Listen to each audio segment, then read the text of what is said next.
Item ಯಾವುದೇ ಇರಲಿ try ಮಾಡಿ ಆಚಿ ಚಿಕನ್ ಮಸಾಲಾ. ಆಚಿ ಚಿಕನ್ ಮಸಾಲಾ. 4ನೇ ದಿನದ ಇಸ್ರೇಲ್ ಇರಾನ್ ಅಮೆರಿಕ ಯುದ್ಧದ ರಣಾರ್ಭಟ ಮುಂದುವರೆದಿದೆ. ಮಧ್ಯಪ್ರಾಚ್ಯದಲ್ಲಿ ಒಟ್ಟು 29 ಕಡೆ ದಾಳಿಯನ್ನ ಮಾಡಿದೆ ಇರಾನ್.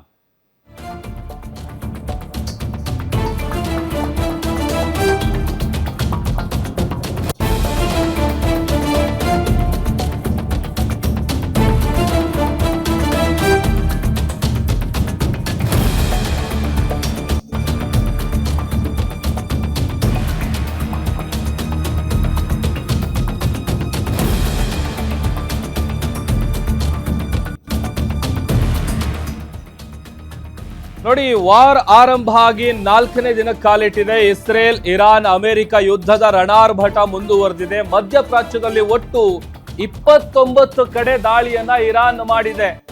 9 ಕೊಲ್ಲಿ ರಾಷ್ಟ್ರಗಳ ಮೇಲೆ ಇರಾನ್ ನಿರಂತರವಾಗಿ ಅಟ್ಯಾಕ್ ಮಾಡ್ತಾ ಇದೆ. ಅದರಲ್ಲಿ ಆತ್ಮಾಹುತಿ ಡ್ರೋನು, ಅದರ ಜೊತೆಗೆ ಕ್ಷಿಪಣಿಗಳ ಮಳೆಯನ್ನ ಸುರಿಸ್ತಾ ಇದೆ ಇರಾನ್.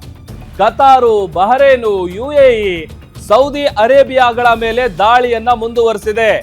ಎಲ್ಲ ಗಲ್ಫ್ ರಾಷ್ಟ್ರಗಳಲ್ಲೂ ಕೂಡ ಅಮೆರಿಕ ನೆಲೆಗಳನ್ನೇ ಗುರಿಯಾಗಿಸಿ ದಾಳಿಯನ್ನ ಮಾಡಲಾಗ್ತಾ ಇರೋದು. ಇಸ್ರೇಲ್ ಮೇಲೆ ನಿರಂತರವಾಗಿ ಕ್ಷಿಪಣಿಗಳ ಮಳೆಯನ್ನ ಇರಾನ್ ಸುರಿಸ್ತಾ ಇದೆ. ಇರಾನ್ ದಾಳಿಗೆ ಪ್ರತಿಯಾಗಿ ಅಮೆರಿಕ ಇಸ್ರೇಲ್ನಿಂದಲೂ ಕೂಡ ಕೌಂಟರ್ ಅಟ್ಯಾಕ್ ಅನ್ನ ಮಾಡುವಂತ ಕೆಲಸ ಆಗ್ತಾ ಇದೆ. ಇರಾನ್ ಸೇನಾ ನೆಲೆ ಮತ್ತೆ ಕ್ಷಿಪಣಿ ಘಟಕಗಳನ್ನ ಗುರಿಯಾಗಿಸಿಕೊಂಡು ಇಲ್ಲಿ ಇಸ್ರೇಲ್ ದಾಳಿಯನ್ನ ಮಾಡ್ತಾ ಇರೋದು. ಇತ್ತ ಇರಾನ್ ಕೂಡ ಅಮೆರಿಕಗಳ ನೆಲೆಗಳನ್ನ ಗುರಿಯಾಗಿಸಿ ದಾಳಿಯನ್ನ ಮಾಡ್ತಾ ಇದೆ. ಈ ಒಂದು ಯುದ್ಧದ ರಣಾರ್ಭಟ ಏನಿದೆ ಅದು 4ನೇ ದಿನಕ್ಕೆ ಮುಂದುವರಿತಾ ಇದೆ. ಪರಿಸ್ಥಿತಿ ಕ್ಷಣ ಕ್ಷಣಕ್ಕೂ ಬಿಗಡಾಯಿಸ್ತಾ ಇದೆ. ಇರಾನ್ ಮಾಡ್ತಾ ಇರುವಂತಹ ದಾಳಿಗೆ ಪ್ರತಿ ದಾಳಿಯಾಗಿ ಇರಾನ್ನ ಸೇನಾ ನೆಲೆ ಮತ್ತೆ ಕ್ಷಿಪಣಿ ಘಟಕಗಳನ್ನೇ ಗುರಿಯಾಗಿಸಿಕೊಂಡು ಇಸ್ರೇಲ್ ಅಟ್ಯಾಕ್ ಅನ್ನ ಮಾಡ್ತಾ ಇದೆ. ಅಮೆರಿಕ ಹಾಗೇನೆ ಇಸ್ರೇಲ್ ಸೇನೆಗಳು ಇರಾನ್ ಮೇಲಿನ ಸೇನಾ ಕಾರ್ಯಾಚರಣೆಯನ್ನ ಮತ್ತಷ್ಟು ತೀವ್ರಗೊಳಿಸ್ತಾ ಇದೆ.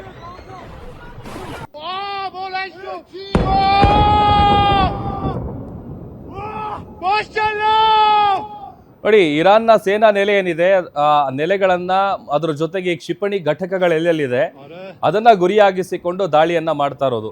ಇನ್ನು ಇದೇ ವಿಚಾರಕ್ಕೆ ಸಂಬಂಧಪಟ್ಟಂತೆ ನಮ್ಮ digital editor Dilip live join ಆಗ್ತಾ ಇದ್ದಾರೆ. ದಿಲೀಪ್, 4ನೇ ದಿನದಲ್ಲಿ ಆ ಕಡೆಯಿಂದ ದಾಳಿ, ಈ ಕಡೆಯಿಂದ ಪ್ರತಿ ದಾಳಿ ಎರಡೂ ಕೂಡ ಮುಂದುವರಿತಾ ಇದೆ. 29 ಕಡೆ ದಾಳಿಯನ್ನ ನಡೆಸಿರುವಂತದ್ದು.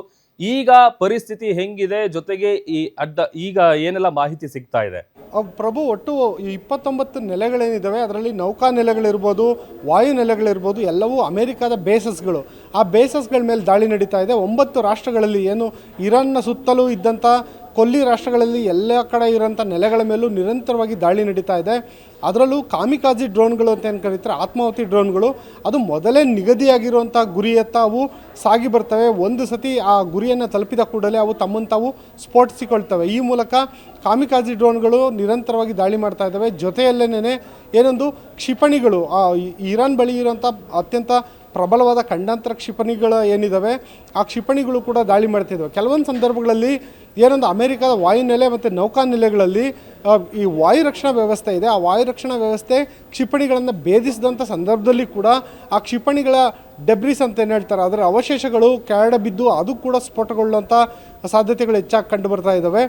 ಹಾಗಾಗಿ ಅಮೆರಿಕದ ಎಲ್ಲ ನೆಲೆಗಳನ್ನು ಗುರಿಯಾಗಿಸಿ ನಿರಂತರವಾಗಿ ದಾಳಿ ನಡೆಸಿರೋ ಕಾರಣದಿಂದಾಗಿ ಅಮೆರಿಕದ ಎಲ್ಲ ನೆಲೆಗಳು ಏನೊಂದು ಆಪರೇಷನಲ್ ಸ್ಥಿತಿಯಲ್ಲಿದ್ದವು, ಕಾರ್ಯನಿರ್ವಹಣೆ ಸ್ಥಿತಿಯಲ್ಲಿದ್ದವು, ಅವೆಲ್ಲವುದು ಕೇವಲ ತುರ್ತು ಸಂದರ್ಭಗಳಲ್ಲಿ ಮಾತ್ರ ಕೆಲಸ ಮಾಡೋಂಥ ಸ್ಥಿತಿಗೆ ತಲುಪಿದ್ದಾವೆ. ಜೊತೆಗೆ ಇದರಿಂದ ಒಂದು ಕೊಲಾಟ್ರಲ್ ಡ್ಯಾಮೇಜ್ ಅಂತಲೂ ಆಗ್ತಿದೆ. ಅಂದರೆ ಏನೊಂದು ನೆಲೆಗಳ ಮೇಲೆ ದಾಳಿ ನಡೆಸೋ ಸಂದರ್ಭದಲ್ಲಿ ಅವು ಜನವಸತಿ ಪ್ರದೇಶಗಳ ಮೇಲೂ ಕೂಡ ಡ್ರೋನ್ಗಳಾಗಲಿ ಕ್ಷಿಪಣಿಗಳಾಗಲಿ ಅಪ್ಪಳಿಸಿರುವಂಥ ಸಾಧ್ಯತೆಗಳು ಕೂಡ ಕೇಳಿಬರ್ತಾ ಇದೆ. ಹಾಗಾಗಿ ನಾಗರಿಕರು ಕೂಡ ಸಾವನ್ನಪ್ತಾ ಇದ್ದಾರೆ.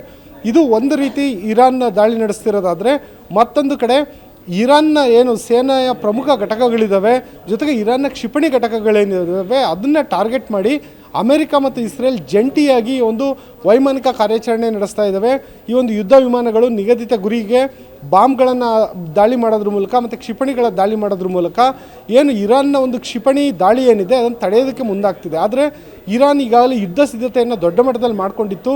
ಏನು ಕಾಮಿಕಾಜಿ ಡ್ರೋನ್ ಅಂತ ಏನು ಕರೀತಾರೆ, ಅದು ಇರಾನ್ನ ದೇಶೀಯ ನಿರ್ಮಿತ ಡ್ರೋನ್ಗಳು. ಆ ಡ್ರೋನ್ಗಳನ್ನು ಲಕ್ಷಾಂತರ ಸಂಖ್ಯೆಯಲ್ಲಿ ಅದು ತಯಾರು ಮಾಡಿ ಇಟ್ಕೊಂಡಿದೆ ಅನ್ನೋ ಮಾಹಿತಿ ಲಭ್ಯ ಆಗ್ತಾ ಇದೆ. ಜೊತೆಗೆ ತನ್ನ ಬಳಿ ಇರುವಂಥ ಕ್ಷಿಪಣಿ ಭಂಡಾರಗಳನ್ನು ಅಂದರೆ ಸುಮಾರು 400 ಕಿಲೋಮೀಟರಿಂದ 2500 ಕಿಲೋಮೀಟರ್ ವ್ಯಾಪ್ತಿವರೆಗೆ ಸಾಗಬಲ್ಲಂಥ ಕ್ಷಿಪಣಿ ಭಂಡಾರವನ್ನು ಹೊಂದಿದೆ ಇರಾನ್.